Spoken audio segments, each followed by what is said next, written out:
नमस्कार साथियों, आज हम आए हैं गामा 2 सब रजिस्ट्रार ऑफिस के कंपाउंड में। आज हम जानेंगे सेमी कमर्शियल प्रॉपर्टी यानी किसान कोटे की प्रॉपर्टी के डॉक्यूमेंटेशन एवं रजिस्ट्रेशन वर्क के बारे में। आइए चलते हैं इस जानकारी को प्राप्त करने के लिए। इस जानकारी को प्राप्त करने के लिए हमारे बीच मौजूद है advocate and deed writer association के पूर्व अध्यक्ष डॉक्टर दीपक कुमार शर्मा जी। सर नमस्कार। नमस्कार सर, हमारे व्यूअर्स ये जानना चाहते हैं कि जो ये सेमी कमर्शियल प्रॉपर्टी किसान कोटी की है, तो इसके डॉक्यूमेंटेशन वर्क को लेकर काफ़ी कंफ्यूज रहते हैं लोग। सोचते हैं किस तरीका का इसमें वर्क होगा, किस टाइप से हम रजिस्ट्री कराएंगे, क्या इसमें चार्जेस वगैरह हैं।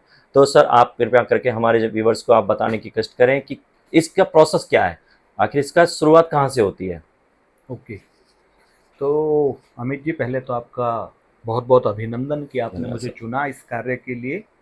और ये बहुत अच्छी बात है कि इस पॉडकास्ट के माध्यम से लोगों तक, मैक्सिमम लोगों तक ऑथेंटिकेटेड सूचना पहुंच जाएगी, तो उनका जो भी डाउट है वो क्लियर हो जाएगा। बहुत ज़्यादा डॉक्यूमेंटेशन इसमें नहीं है, कुछ 5-6 डॉक्यूमेंट की आपको विशेष रूप से ध्यान रखना है। सबसे पहले तो जब भी किसी को 6% का प्लॉट अलॉट हुआ है, तो इस अलॉट वर्ड से निकल के आता है डॉक्यूमेंट अलॉटमेंट लेटर। जी तो सर। आपको देखना है कि अलॉटमेंट लेटर उसी आदमी के नाम है जो आपको प्लॉट बेच रहा है। जी उस अलॉटमेंट लेटर के बाद में दूसरा, जब प्लॉट अलॉट होता है तो बिना लीज प्लान के अलॉट नहीं होता। जी लीज प्लान का मतलब है कि यदि आपका प्लॉट 200 वर्ग मीटर का है, 250 वर्ग मीटर का है या 190 वर्ग मीटर का है, टू साइड ओपन है, पार्क फेसिंग है, 18 मीटर रोड पे है, उसकी चारों साइड में क्या है ये उस लीज प्लान में वर्णित होता है। वर्णित। तो वो लीज प्लान की कॉपी दूसरा इंपॉर्टेंट जी डॉक्यूमेंट। और लीज प्लान के बाद में जो तीसरी चीज है वो है लीज डीड। जो किसान के जिसके नाम वो अलॉट हुआ है उसने उसकी लीज डीड करा रखी होगी, तो उस लीज डीड की कॉपी आपको चाहिए। उसके बाद में जो चौथी चीज़ है वो है पजेशन लेटर, क्योंकि जब आपका प्लॉट आपको मिला है तो उसका फिजिकल पजेशन भी आपको लेना जरूर। अनिवार्य है। वो कागज भी आपको ग्रेटर नोएडा अथॉरिटी से मिला हुआ होगा। उसके बाद में कुछ प्लॉट पे कंप्लीशन का समय होता है कि इतने दिन के अंदर इसका कंप्लीशन करना है, कम से कम इतना निर्माण उस पर करना है। तो यदि वहाँ पे कुछ मकान बना हुआ है, पूरा बना हुआ है या कम बना हुआ है, जितना भी बना हुआ है एज पर जो नक्शा पास है, तो वो कंप्लीशन सर्टिफिकेट की आपको उसकी ज़रूरत होगी। और इसके साथ एक और चीज़ आप देख लें, वो है आपकी वाटर या इलेक्ट्रिसिटी या इस तरह की कोई ड्यूज़ तो उस प्लॉट पे बाकी नहीं है। तो ये हुआ डॉक्यूमेंटेशन में जो मेजर रूप से आपको चेक करना है। वो साधारण सी बात है कि आपको बेचने वाले का आधार कार्ड और पैन कार्ड ऑथेंटिसिटी के लिए वो भी देखना है। ये भी एक डॉक्यूमेंटेशन का रिक्वायरमेंट है। और जिस वक्त आपकी रजिस्ट्री होगी या टीएम डलेगा तो उसमें आपको विटनेसों की भी आवश्यकता होगी। आजकल ये बहुत ज़रूरी हो गया है कि विटनेस जेन्युइन हों, तो उनके भी आधार और पैन इत्यादि आप देख लें। तो डॉक्टर साहब, ये हमारे डॉक्यूमेंटेशन अगर हम प्रॉपर्टी लेते हैं तो ये हमें सारी चीज़ें चेक करनी है सीरियल बिल्कुल। वाइज। जैसे कि आपने बताया सबसे पहले अलॉटमेंट लेटर, उसके बाद हमें लीज प्लान चेक करना है जिसमें भुजाएं सीमांकन हुआ होता है। उसके बाद में हमें चाहिए लीज डीड की कॉपी। उसके बाद हमें पोजीशन सर्टिफिकेट की कॉपी। और आपने जैसा कि अभी बताया न्यूडल सर्टिफिकेट या कंप्लीशन सर्टिफिकेट भी। या नोड नहीं, दोनों अलग अलग दोनों ही चीज़ें अलग हैं। अलग। नोडल सर्टिफिकेट के अंदर हमारा वाटर चार्ज जमा होना चाहिए, सीवर चार्ज या हमारा इलेक्ट्रिसिटी चार्ज वगैरह। बिल्कुल। जी, बहुत-बहुत धन्यवाद। ये आपने इस हमारे जो डॉक्यूमेंटेशन वर्क पे प्रकाश डाला। अब सर, इसके बाद अगर हम मान लीजिए मैं प्लॉट लेता हूँ, तो मेरा ट्रांज़ैक्शन का क्या प्रोसेस है? उसके बारे में क्या इस पे चार्जेज़ लगते हैं, जो मुझे वहन करने होंगे? बिल्कुल। जब आप प्लॉट लेते हैं मूल विक्रेता से या दूसरे विक्रेता से या तीसरे विक्रेता से, तो हमेशा अथॉरिटी में एक प्रक्रिया है, उसको बोलते हैं टीएम, ट्रांसफर मेमोरेंडम। यानी जिसका वो मूल आदमी का प्लॉट है, वो जब दूसरे को देगा तो टीएम फार्म आपको भरना होगा, जो कि ऑनलाइन प्राप्त हो जाता है, जिसकी 500 रुपये कीमत है। और टीएम फार्म में जब आप भरेंगे तो उसमें ऑनलाइन ही आपको 1000 रुपये प्रोसेसिंग फी जमा करनी होगी। और चूंकि आप 6% के कृषि वाले जो ये आबादी प्लॉट हैं उनकी आप बात कर रहे हैं, तो यहाँ पे आपको वर्तमान में हमेशा आपको दर चेक कर लेनी है। वर्तमान में 867 रुपये प्रति स्क्वायर मीटर के हिसाब से आपको ट्रांसफर चार्ज जमा करना होगा। ये भी ऑनलाइन ही तो जमा होगा। तो डॉक्टर साहब ये जो ट्रांसफ़र चार्ज है, ये हमें अथॉरिटी के अकाउंट में ही ऑनलाइन जाके जमा करना है या कहीं कैश डिपॉज़िट करना होता है? नहीं, आजकल बीच में ऐसी कुछ घटनाएँ हुई जिनमें कि कैश के या चालान के माध्यम से जमा हुआ करता था, तो उसमें कुछ घोटाले हुए।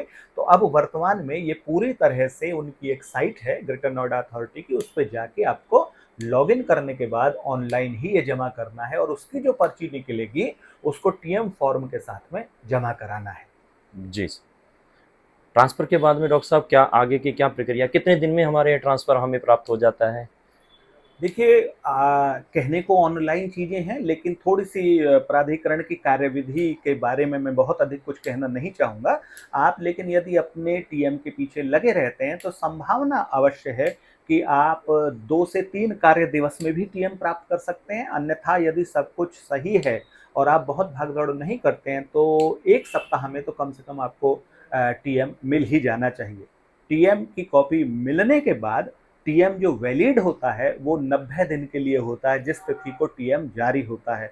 तो आपको उस 90 दिन के अंदर ही इसकी सब रजिस्ट्रार ऑफिस में जाके रजिस्ट्री करानी होती है, जी, जिसको ट्रांसफर डीड कहते हैं। Transfer deed. डॉक्टर साहब ट्रांसफ़र डीड के लिए यहाँ का जो सर्किल रेट है जिस पे हम स्टैम्प ड्यूटी पे करते हैं उसका क्या प्रोसेस है? देखिए 2 तरीके से इसमें है ट्रांसफर डीड में आप जो स्टाम्प ड्यूटी देंगे। एक तरीका है कि बहुत बार जिसको आप साधारण भाषा में लोग कहते हैं कि नंबर 1 का कितना पैसा है, नंबर जी, 2 जी, का जी। कितना है। किसी भी भूमि का मूल्यांकन होता है कलेक्टर की दर के अनुसार। जी, तो वर्तमान कलेक्टर की दर 6% प्लॉट के लिए 13,000 रुपए वर्ग मीटर है। तो सपोज मानिए कि आपका 200 वर्ग मीटर का प्लॉट है, तो आपको तथाकथित जो नंबर 1 रुपए हैं वो 26 लाख रुपए हुए। जी, जी। तो जो 13,000 की कलेक्टर दर है, उसके अनुसार जो भी प्लॉट के क्षेत्रफल के अनुसार उसका मूल्य बन रहा हो, उसके 5% की दर से आपको स्टाम्प ड्यूटी खरीदनी होती है। जी, पर वास्तविकता में होता क्या है कि प्लॉट अक्सर अधिक मूल्य के होते हैं जो कलेक्टर दर है उससे ज़्यादा की। जी, और कई बार सेलर और बायर के बीच ये एग्रीमेंट रहता है कि जो भी पैसा दूँगा मैं आपको, वो या तो चेक के माध्यम से दूँगा या ट्रांसफ़र के माध्यम से दूँगा, कुछ भी पैसा मैं नकद में नहीं दूँगा। तो उसको नंबर 1 का पैसा कहा जाता है, यानी white value white of that value. Plot. तो वो यदि उसी 200 मीटर की सर्किल रेट के हिसाब से तो कीमत शायद 26 लाख रुपए बन रही है, लेकिन सौदा 1 करोड़ रुपए में यदि हुआ है, तो यदि उसकी व्हाइट वैल्यू के अनुसार स्टाम्प ड्यूटी देनी तय हुई है, तो उसका 5% फिर दी जाती जी। है। तो और 1% की जो भी मूल्य बनता है, उसकी रसीद कटती है। ये खर्चा होता है आपका रजिस्ट्री के समय में। तो जो ये 1% की जो हमारी रसीद कटती है वो रजिस्ट्रार ऑफिस में वो भी हमारी जो है एक तरीक़ा से वाहित ही समझो उसको। बिल्कुल। जी, वो जो रजिस्ट्री स्लिप कटती है, आजकल एक ये हो गया है कि 20,000 से नीचे की यदि वो स्लिप है, तो आप कैश भी जमा कर सकते हैं रजिस्ट्रार जी ऑफिस सर। में। और यदि 20,000 से अधिक है, तो वो भी पैसा आपको ऑनलाइन ही जमा करना है। जी, और स्टाम्प ड्यूटी के बारे में भी बता दूं, आजकल ई स्टाम्प निकलता है, इसलिए एसएचसीआईएल के अकाउंट में कंसर्न जो भी स्टाम्प वेंडर हैं, उनका जो अकाउंट नंबर होता है, उसमें आपको ऑनलाइन ही अपने स्टाम्प ड्यूटी के पैसे जमा करने होते हैं और फिर 1 पेज का आज की डेट में स्टाम्प निकल जाता है। तो डॉक्टर साहब रजिस्ट्री की प्रक्रिया के बारे में आपने बहुत ही सरल और सहज तरीक़ा से हमारे व्यूअर्स को बताया और मुझे आशा है कि हमारे व्यूअर्स ने सारी बातें बड़े ध्यान से सुनी होंगी।